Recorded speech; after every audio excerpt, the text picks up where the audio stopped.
How to fix Zombie Army 4 Dead War is crashing on Steam. So first you will need to right click the game in your library and then open up the properties. Now in the general tab you will need to add -dx11 to the launch options.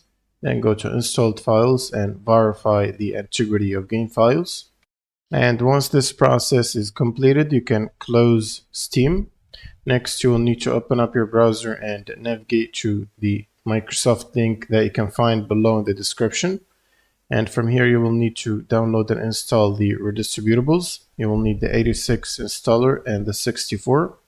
You should download and install both of them, and this will ask you to restart your computer once you're done.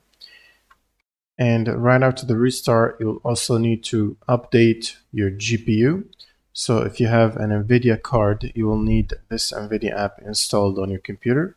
Then go to drivers and make sure to check for the latest driver update and install it.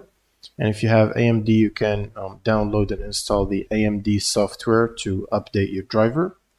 And all you need to do now is start Steam as admin, right click on Steam and run as admin, and then just launch the game from your library.